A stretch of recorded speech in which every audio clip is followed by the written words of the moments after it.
What's going on, guys? Boss56 here, back sharing a video, and today I am back at you with another video, and it's going to be another discussion video. Now, the last time I did one of these was just, I think, about a month ago when I did 10 disappointing follow-ups to great albums. This time, I'm going to be doing the reverse topic of that, and 10 great follow-ups to weak albums, weak or disappointing albums. Now, this one, again, like the last one that I did, is pretty self-explanatory. And then a band that makes kind of a weak album, they do the opposite with the follow-up. And you're going to hear a lot of repeats from the last one that I did. And there's going to be some obvious ones, but there may be some different ones that I haven't fully talked about yet. But it has been from bands I have talked about in the past, whether it's been rankings or it's been album reviews. So yeah, that's basically what I'm gonna be doing. And I do apologize for not having this up sooner. Basically due to the fact that, well, vacation and work and basically a whole lot of hoopla, if you want to be precise. So yeah, without further ado, let's get into these great follow-ups. Except Blood of the Nations. Yeah, I did mention I'm going to be talking about comeback albums, considering that it's the album that came after Predator, that came out in 1996. And yeah, this starts the modern era of Accept with Mark Tornillo at the helm. And if you guys have seen my Accept ranking that I did earlier this year, you guys know this is my number 2 album behind Blind Rage. And what can I say about this album that has been said already? It's one of the best, arguably the best comeback album of all time. And from top to bottom, the songs themselves just kick so much ass. Like the opening, Beat the Bastards, Teutonic Terror, The Abyss, Locked and Loaded, Shades of Death, the title track, Rolling Thunder, Pandemic, New World Coming, just top to bottom, absolutely fantastic. Classic Accept with a modern production. Andy Sneap at the helm, turning the knobs for these guys. And yeah, what else do I need to say that has already been said about this album? Absolutely fantastic follow-up to Predator. Black Sabbath, Heaven and Hell. Again, another obvious one, and I don't really need to talk about this album that hasn't been said already. If you don't know what this album is, and I don't know what to tell you guys unless you're living under a rock, the best comeback album of all time in my personal opinion, considering this is a band that was in need of a new, they needed to shake up, because the last 2 albums with Ozzy were not good, with Never Say Die and Technical Ecstasy, which I've said before in my Sabbath ranking, I don't really think they're terrible albums. They are just the weakest of the original Ozzy era from the 70s. But this album right here was a fresh coat of paint for the band, and with Ronnie James Dio at the helm, much to the chagrin of Ozzy himself, this was a this really had a lot of fresh blood for the band. It had a lot of new energy going for it, and just top to bottom, absolutely amazing stuff. And of course, it was produced and engineered by the late great Martin Birch, who would later go on to be in Iron Maiden. The opening, Neon Nights, Children of the Sea, which was the first song that Dio, Geezer, and Tony would actually do for the band. Lady Evil's one of my favorites. The title track, Wishing Well, Die Young, Walk Away, Lonely is the Word. Everything is just top notch. Listening to this album again, though, yeah, the drums do sound a bit flat in the mix, but they weren't really going for like the best production in the world. They were just going for an album that was just going to just lay you in with killer riffs and just magical anthems from top to bottom by the late great Ronnie James Dio. And if you guys see my Sabbath ranking, this is my number 1 favorite Sabbath album. So yeah, top to bottom, fantastic stuff. This was kind of a no-brainer with this one. Absolutely fantastic stuff.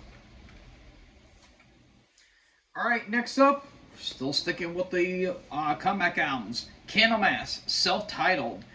This is the follow-up to From the 13th Sun. They came out in 1999. And this really broke away from what they were doing in the late 90s, when they were more experimental with the psychedelic stoner rock, stoner metal vibe that they were going for. And while they weren't bad, as I stated in my Candlemass ranking, they weren't really Candlemass albums. They were more Abstract Algebra albums that were just labeled as Candlemass because that's how they would sell them more. And while they weren't bad, they just didn't really do anything for me. But then when the self-title came out back in 2005, with Messiah McCollum coming back into the helm after being gone from the band for about 15 years, they not only brought back the Doom, but they brought back those catchy, heavy riffs. And further solidified by the opening track, Black Dwarf, which is one of my favorite tracks that they've done in their entire catalog. We also have tracks like Assassin of the Light, The Day and the Night, Born in a Tank, which is a thrashy barn burner. But you also have some more that kind of psychedelic moments that they left from the 13th Sun and Dactylus Glomerata. I think that's how you say that first one that they did with, I think the guy's name was Bjorn on vocals. Especially on tracks like Seven Silver Keys, for example. But absolutely fantastic. Witches is another fantastic track as well.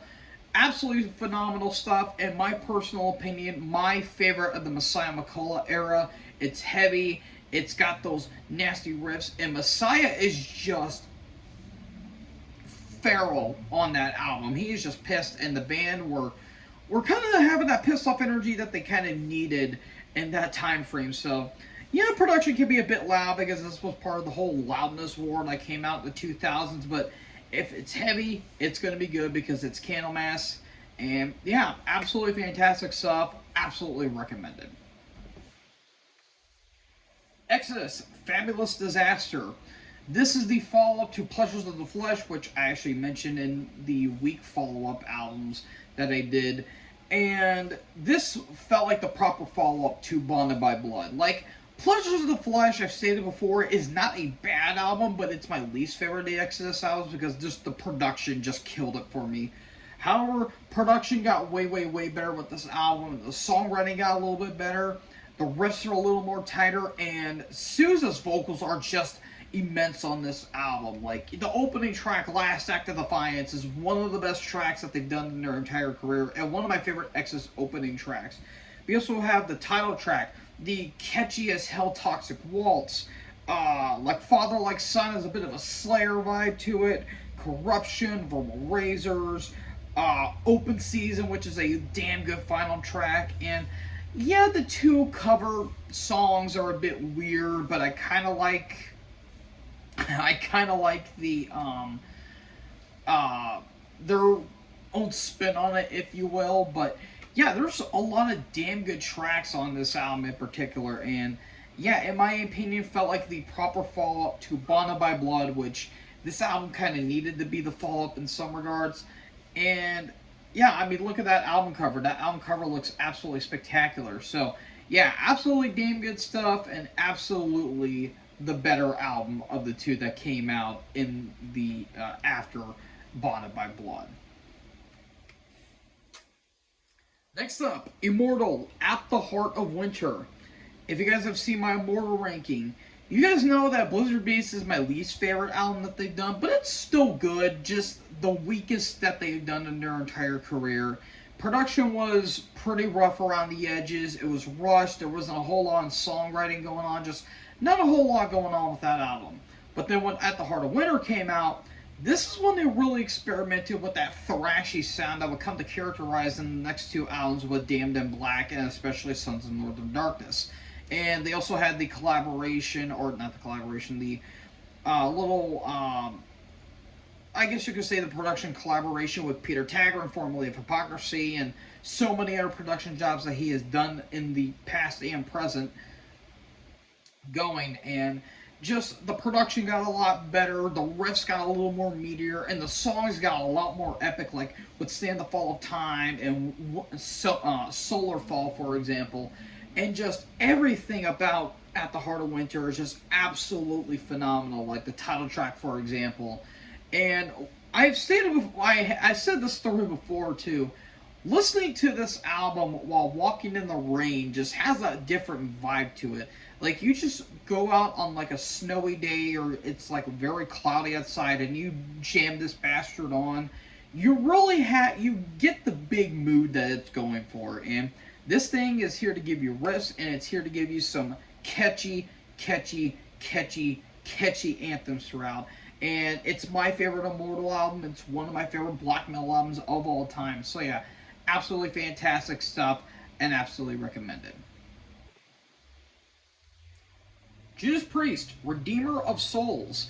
Now, this one was actually tough considering that Priests have made some damn good follow ups to pretty disappointing albums. I was considering putting Sad Wings of Destiny, considering Rock and Roll wasn't that good, but that was the beginning stages of Priest, and I didn't want to put it there because they were getting their foot in the door and eventually become the heavy metal gods that we all know and love.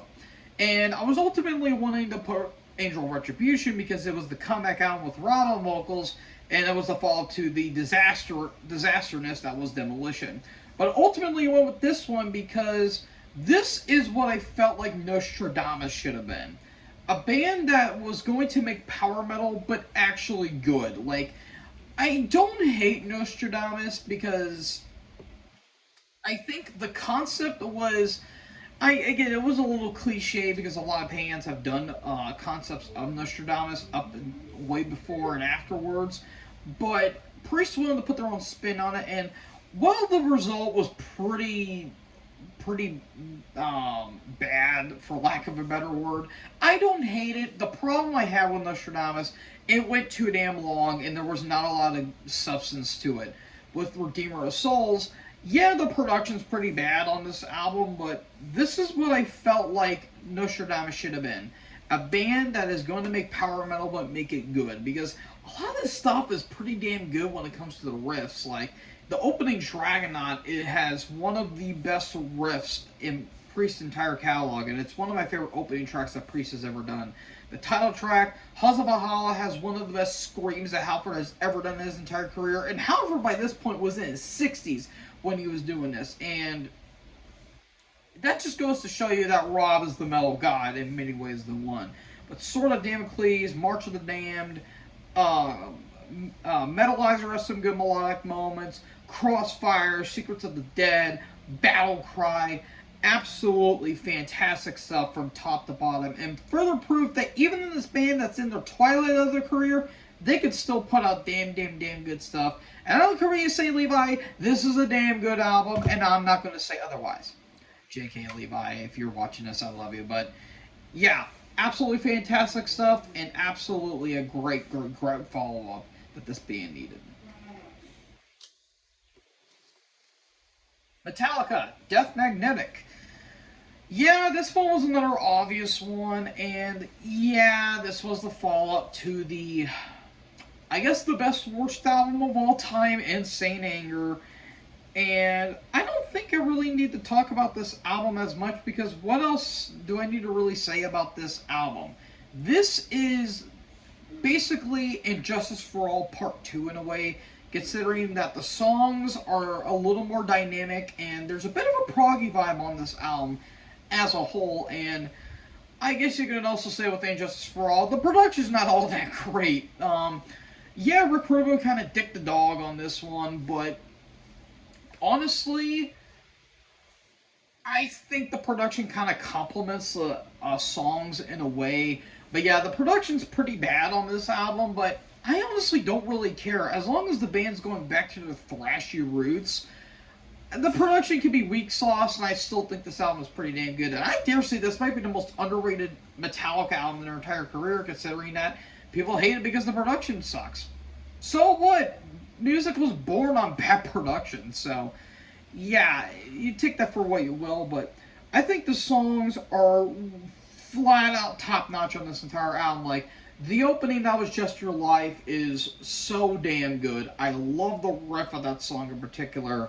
The End of the Line, The Day That Never Comes, which is basically one part two in a way, which I really like. All Nightmare Long, one of my favorite Metallica songs, and that was actually the theme to WWE's No Mercy in 2008, which I thought was pretty damn good. Unforgiven 3 is pretty good, even though it's the weakest of the Unforgiven trilogy. It's still a damn good song. The Judas Kiss, My Apocalypse is really damn good. The only track I do not like on this entire album is Suicidal Redemption. I get what they were going for, but I just didn't like what they were doing. Like, it just went too long. It didn't need to be close to 10 minutes. I felt like they were really stretching that in particular, but besides that, this is a fantastic album, and if you can overlook the iffy production, you will find a damn good album right here. And the last three, I don't actually have the albums to showcase for you guys, so I'm sorry about that. But the next one I have, Motorhead Inferno. I could have went with so many Motorhead albums because while I don't think they have a flat out bad album in their entire discography, there's been some pretty weak ones, uh, like uh, like The World Is Yours, for example, and 1916, for example. But the one album I went with is Inferno in terms of a fall. Like, yeah, I could have went with Bastards or Aftershock, but the one I went with was Inferno because while Hammered is pretty weak sauce in the outset of things, I think Inferno is a fantastic follow-up to it because this is what it should have been after coming off of We're Motorhead. Produced by Cameron Webb, which he was formerly with Danzig, if I remember correctly. He gave the band fresh blood with this album because the riffs got a lot more impactful, the songs got a lot more anthemic and catchy, and Lemmy's bass is just flat phenomenal on this entire album. And this is my favorite Motorhead album. Even though Ace of Spades, I would objectively say is the best Motorhead album, this is my personal favorite Motorhead albums. Every song on this album, I think, is absolutely perfection in its own right. The opening Terminal Show is this nice thrashy barmer at the beginning, Smiling Like a Killer. In the Year of the Wolf is one of the most underrated Motorhead tracks. Whorehouse Blues is a phenomenal ending track. Let's see, In the Name of Tragedy, Killers, In the Black. So many damn good tracks throughout. And of course, the anthemic track Fight is absolutely phenomenal and one of the best Motorhead anthems in my personal opinion. Top notch, absolutely phenomenal, and one of the best Motorhead albums of all time in my opinion. My second to last one, Nile, What Should Not Be Unearthed. I yeah, I did go with this one because I really wanted to put Those Whom the Gods Detest and maybe to a lesser extent Annihilation of the Wicked, but I ultimately went with What Should Not Be Unearthed because while Let the Get This Through is my least favorite Nile album, there's still some pretty damn good tracks. But this album right here, I think, is one of Nile's best, and by the best I mean top three.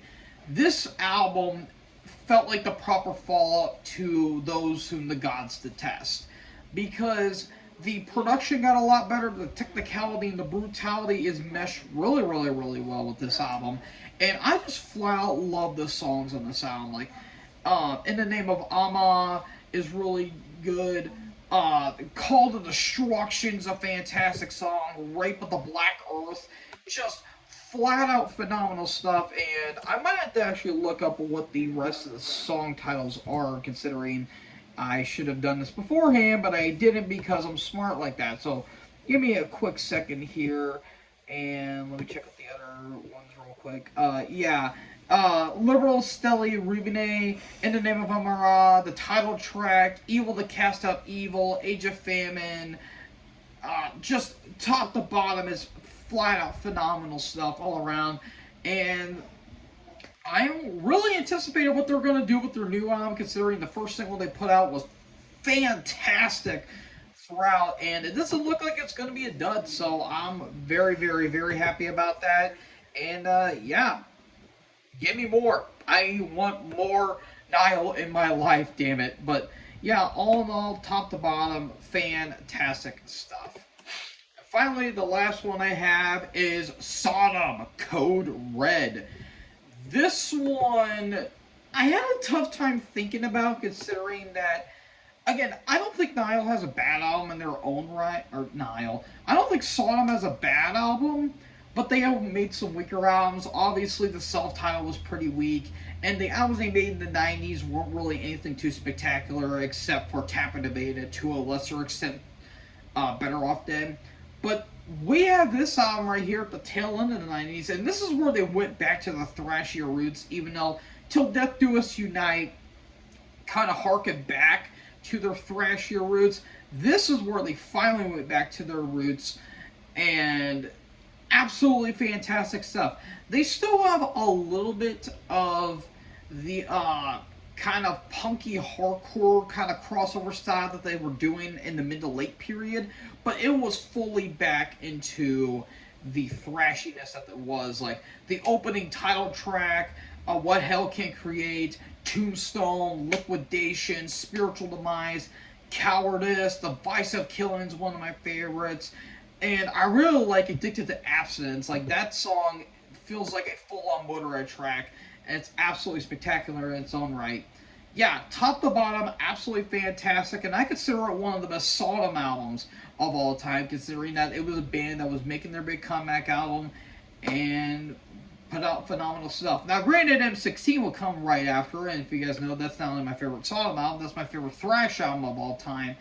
But Code Red just beats it in terms of a follow-up, and it's absolutely spectacular, and I encourage you guys to go listen to that album. So, folks, what did you guys think about this video? What is your favorite comeback or favorite follow-us 2-week albums? Let me know in the comment section below. Make sure you guys leave a like, leave a comment, tap that bigger subscribe button, and tap the bell so when I upload, you guys will be notified. Thank you guys so much for watching this video, and most importantly, join the herd. Check us in the next video. Peace out.